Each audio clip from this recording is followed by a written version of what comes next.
L'immigration canadienne a plus de raisons maintenant pour rejeter les visas d'étudiants vers le Canada. Les mystères que voit le succès.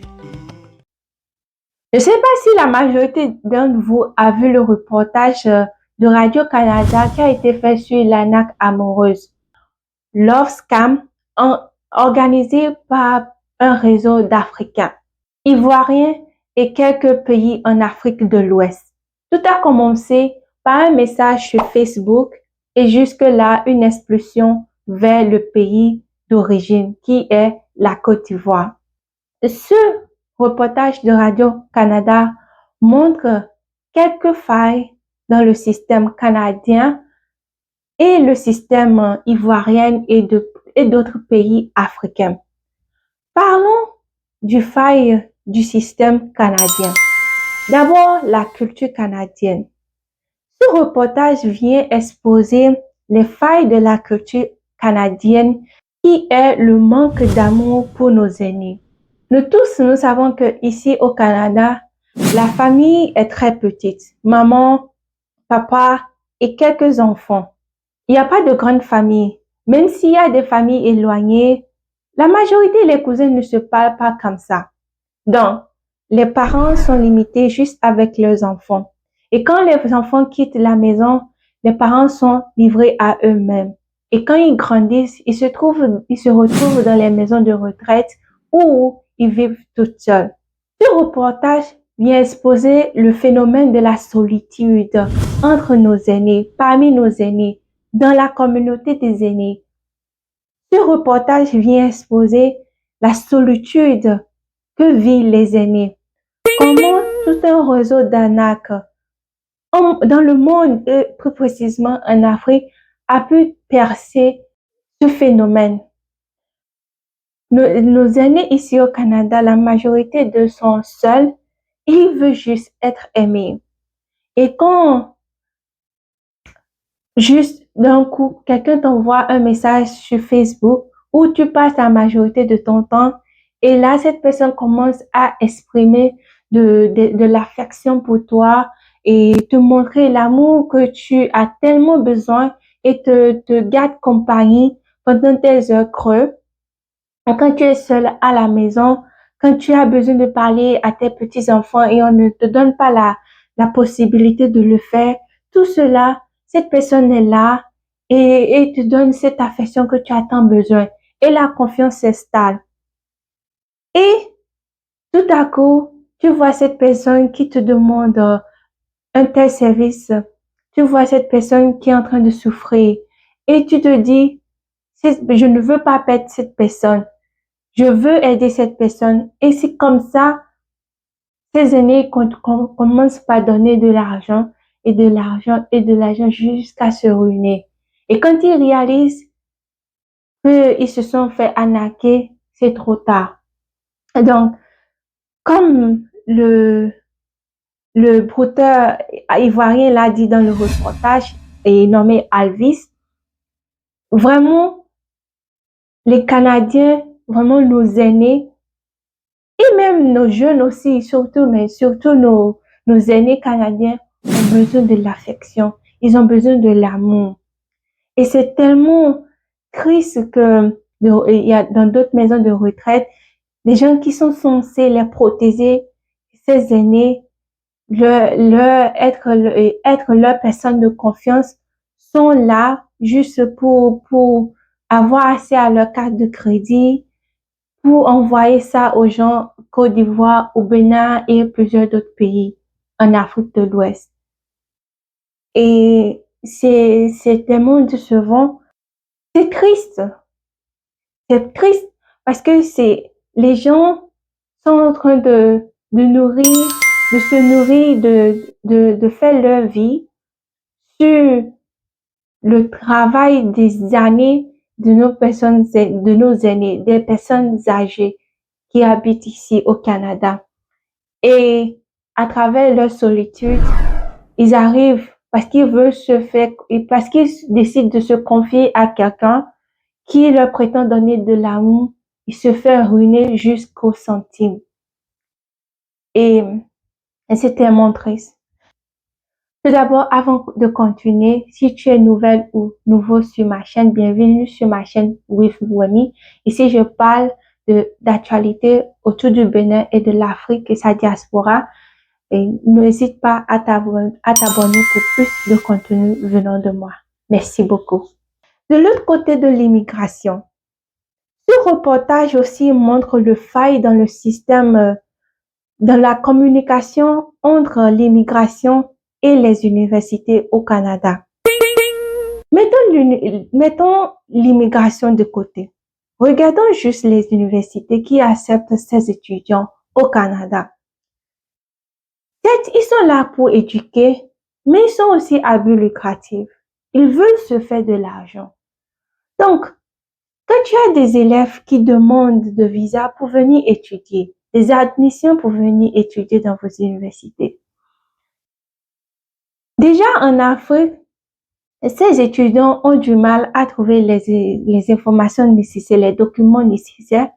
D'autres, ils font de leur mieux pour avoir les documents et les documents réels, leurs propres documents. Il y a d'autres qui n'ont pas le choix, ils le font falsifier. C'est aux universités de vérifier cela. Même si d'autres universités arrivent à communiquer avec quelques universités en Afrique, cette communication ne s'établit pas tout le temps. Donc, la majorité du temps, ils ferment les yeux et ils acceptent les étudiants dans les universités parce qu'ils sont là, après tout, pour étudier et pour payer aussi. Donc, eux, ils regardent aussi leur poche, ces universités-là. Du côté de l'immigration fait confiance au rapport des universités. Donc, si les universités disent un feu vert, pour eux, l'élève est éligible pour un visa pour venir étudier. Et après tout, l'élève paye les frais de visa et autres. Donc, ça fait aussi un gain-point pour l'immigration canadienne. Le faille aussi que ce reportage vient montrer dans le système canadien, ça montre aussi l'Interpol. Parce qu'ils ont parlé aussi des voitures volées.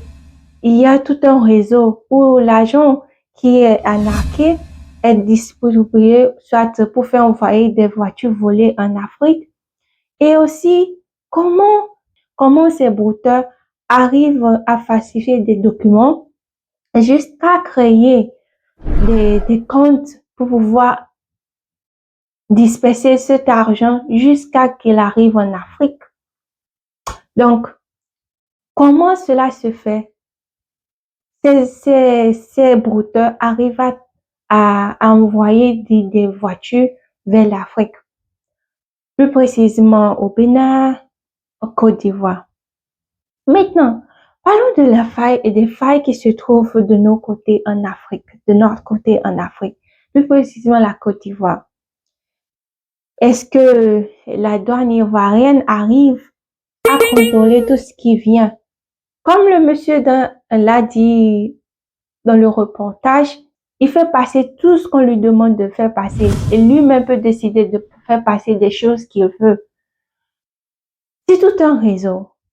Et ce n'est pas que ce reportage vient tannir l'image de la Côte d'Ivoire et de l'Afrique de l'Ouest, mais c'est juste pour montrer que les autorités entre eux ont besoin de se communiquer. Il doit y avoir des communications qui doivent s'établir. Parce que quand les voitures sont volées ici, pour l'Afrique, à qui appartiennent ces véhicules volés, ce sont des gens qui travaillent très dur, qui ont des cartes de crédit à payer, des hypothèques à payer, et